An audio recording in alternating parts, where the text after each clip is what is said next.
अनुपमा यादव जी, लेकिन वो गाना गाई है, कौन गाएगा?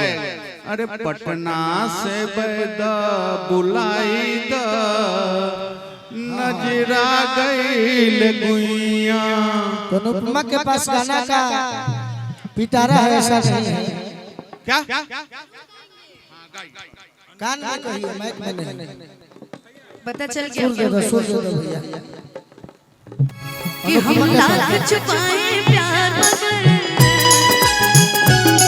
हम लाख छुपाए प्यार मगर दुनिया को पता चल जाएगा। हमार यादव भैया की तरफ से बहुत सारा प्यारा आशीर्वाद। लेकिन छुप छुप के मिलने से, लेकिन छुप छुप के मिलने से मिलने का मजा तो आएगा।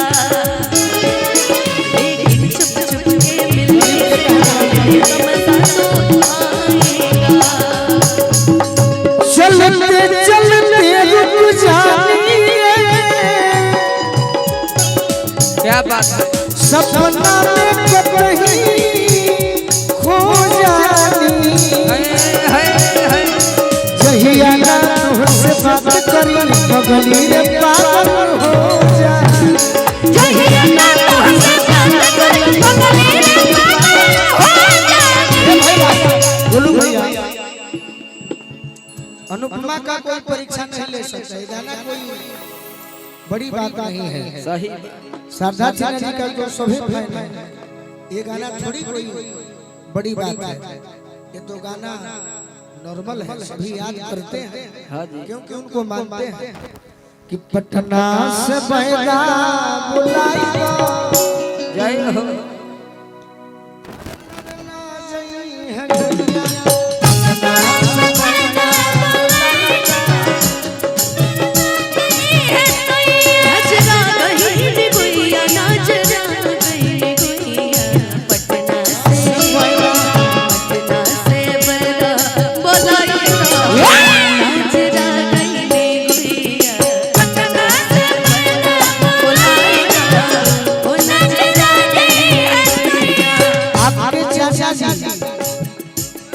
आपके चाचा जी और हमारे पिताजी गाना गाते थे। वशिष्ठ भैया हमारे पिताजी गुरु हमें गरीब है, किसान है, हमारे बाबूजी गावत रहल। हाँ जी, पियल शराब गांजा तारी, पियल शराब गांजा तारी, हमर पिय मिलल अनारी, पियल शराब गांजा तारी, हमर पिय मिलल पटना से बैदा बुलाई दो,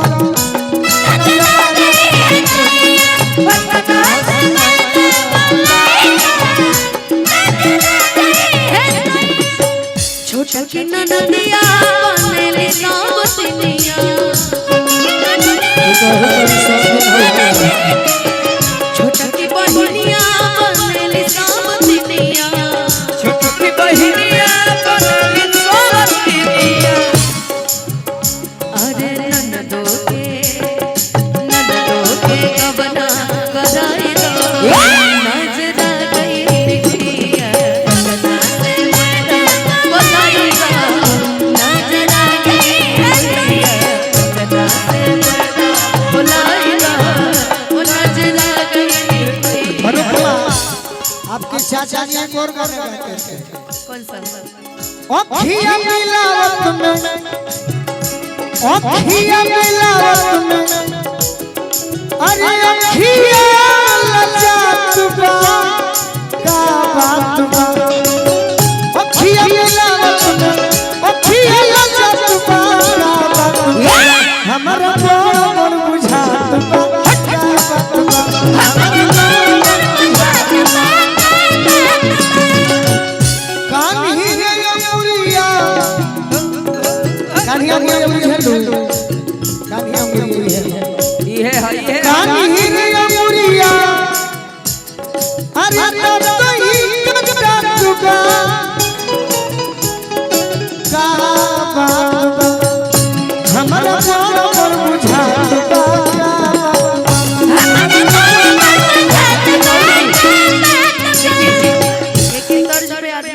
सारा गीत होखेला एगो और गीत बा एक तर्ज पे खालू तिरंगा गोरिया हो हार के जा झार के खालू तिरंगा गोरिया हो हार के जा बाकी ओई होए कमर के जा झार के बाकी ओई होए कमर के जा झार के एगो और बात बारे से कही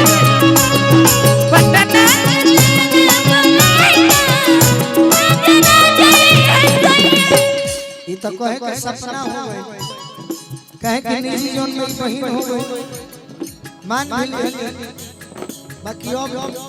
बड़ा दुखित रहिला कहे कि ना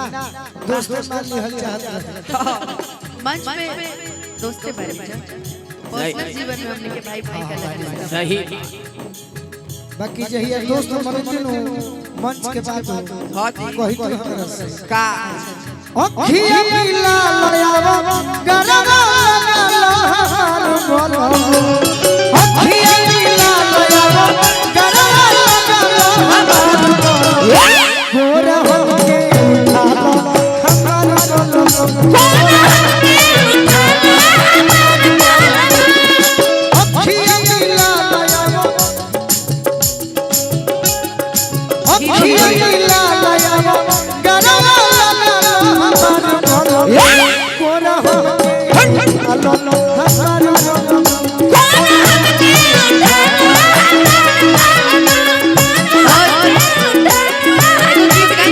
जब से नैना चार हो गए अचके में प्यार हो गए जब से नैना चार हो गए अचके में प्यार हो गए हेलो हेलो का कहीं हो बोलू राजा बढ़िया लगी से प्यार हो गए नीले के करार होला घर के पिछुआरी नीले के यारी घर के बीमारी तारे करवा जी का है याद आवे दिन लोग दीवाना कहे लोग दीवाना कहे उनके समा हमें परवाना कहे परवाना कहे उनके समा हमें परवाना कहे दिल लगैले रही जिंदगी में मगर दिल लगैले रही जिंदगी में मगर लव के लॉटरी में लुटा गई दिल लगैले रही जिंदगी में मगर लव के लॉटरी में लुटा गई दिल लगैले रही जिंदगी में मगर लोग के लोटरी में लुटा गई तारा से तारा दोस्त नहीं के हमारे दोस्त बा अनुपमा के धन्यवाद बाकी बस्ती जिला गोरखपुर में हां जी एगो प्रोग्राम रहे कब और सोनू भैया हमरा के गीत भेजल इतना अच्छा लिखल हां हां तनी खुशी हट गया है ने वशिष्ठ भैया एगो सोनू सिंह संगदिल जी बानी गीतकार सिवान जिला के हां जी वो हमरा के गाना भेजे के समय ना मिलल के हम रिकॉर्डिंग करी अनुपमा संग प्रोग्राम होत रहे हां हां दी तो बात बा कि अनुपमा संग जमेला सही बात अनुपमा के भी अच्छा लागेला हमरो अच्छा लागेला हां जी और दुनिया के भी अच्छा लागेला सही बात बाकी आज अफसोस लगे जाए ये गरीब के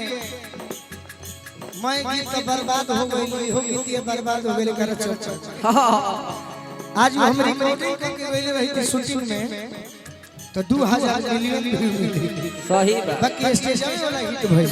देखिए एल्बम के राजा केहू के मंच के राजा रहुए सही केहू होला मजाक करू का है काहे कि अब हमार नौकरी तो लागी ना अब वशिष्ठ भैया से कह दे कि भैया कहीं लगवा दी तो लगवा दी हां जी राजू चाचा से कहो कि ठेकेदारी का बने मुंशियो रखली आ गरीब में बानी तो का करो बाकी अनुपमा के धन्यवाद हो कि गाना में चलते प्रचलित हो हाँ जी जग करे से लव गइलू ओ करे से परेशानी बा जग करे से लव गइलू ओ करे से परेशानी बा ए सनमी करम तहरो लागे खानदानी बा ए सनमी करम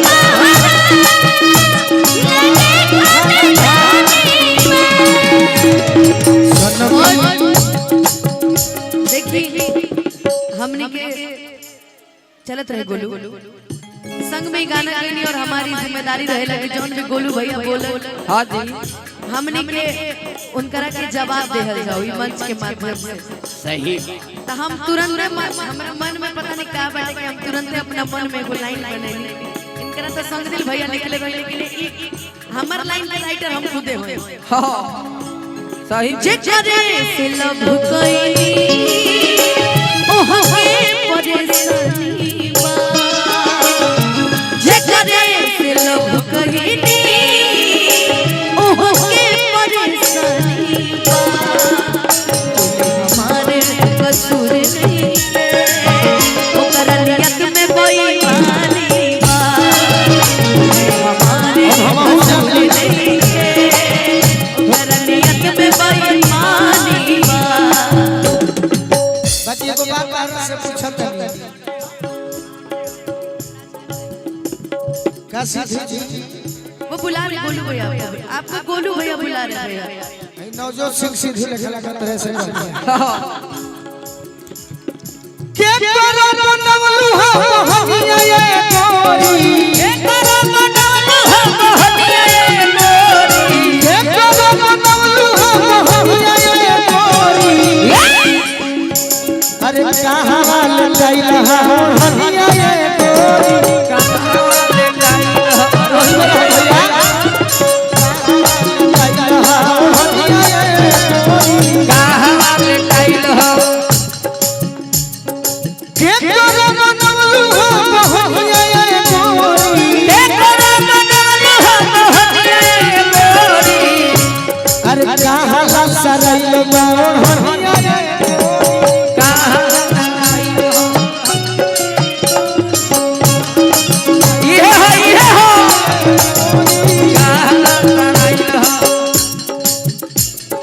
कितनी मोहब्बत है मेरे दिल में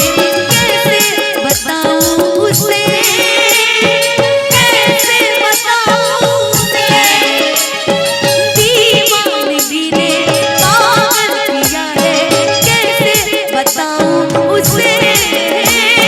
कैसे बताऊं उसे बना के उसी ने जरा मेरा सैया हमारे कसूर नहीं है एमे हमारे कसूर नहीं है ई काम कर खानदानी बा